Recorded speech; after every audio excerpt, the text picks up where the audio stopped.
Silence can be terrifying not for you, but for them. Narcissists thrive on reaction, on knowing they can still reach inside your mind and stir something up. Anger, sadness, confusion, any emotion will do, as long as it means they still matter. Your reaction is proof of life to them, proof that they still live rent-free in your mind. But when you do not respond, when you let their words fall into emptiness with no reply, that silence is louder than any confrontation you could ever have. It is a statement, not in words, but in the absence of them. I am no longer playing this game. I am Zane, a relationship consultant and psychologist, and today on STR TV, we're going to talk about the quiet strength of not responding to a narcissist and why sometimes saying nothing at all is the clearest, most powerful answer you can give. Let's explore it deeply. Number 1. Why they feed on your reaction. Narcissists are fueled by feedback. They do not need it to be positive. They simply need it to exist.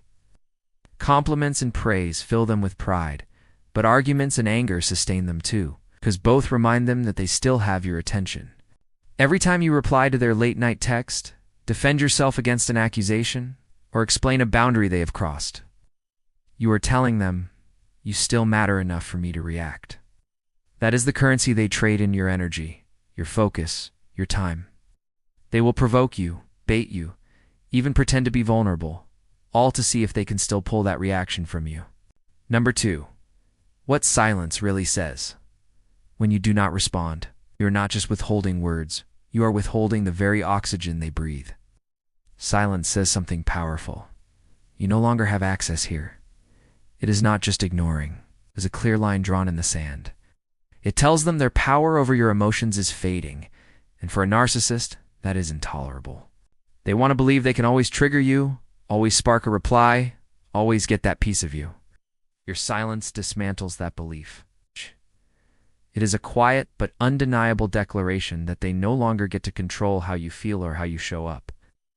Number 3. Why it hurts them more than anger ever could. Here is what most people do not realize. Anger still feeds them.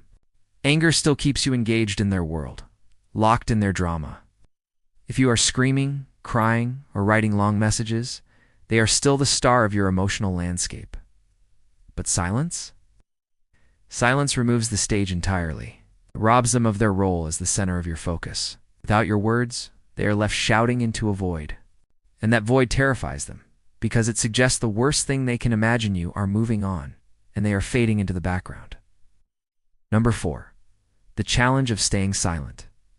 Of course, silence is not easy. It is one of the hardest boundaries to hold, because it feels unnatural not to defend yourself when you are being provoked. Your fingers itch to type a response, to explain, to get closure, to say that one thing you think will make them understand. Narcissists count on that they push harder when you are quiet. The longer the silence lasts, the more they will test it, sending more messages, upping the drama, trying to break your resolve. This is why holding your silence is not weakness. It's strength. It takes more courage to say nothing than to say everything. Number 5. How silence protects your peace. More than anything, not responding is not about punishing them. It is about protecting you. Every time you answer, you reopen the door to the cycle, the arguments, the explanations, the manipulations. Silence is you stepping out of that cycle. It is you choosing calm over chaos, your peace over their need for control. Silence is not cold, it is clarity. It is a decision to spend your energy on the life you are building now, instead of the battles they keep trying to pull you back into. Have you ever held back from replying, even when every part of you wanted to? How did it feel to stay silent, to hold that line? Share your story in the comments. I always read them. And if this conversation speaks to something you are going through, subscribe to STR TV, because here we talk about the quiet choices that bring the loudest healing. Next time, we will talk about the subtle ways narcissists try to provoke you. When silence starts to scare the man, how to spot those tactics before they pull you back in,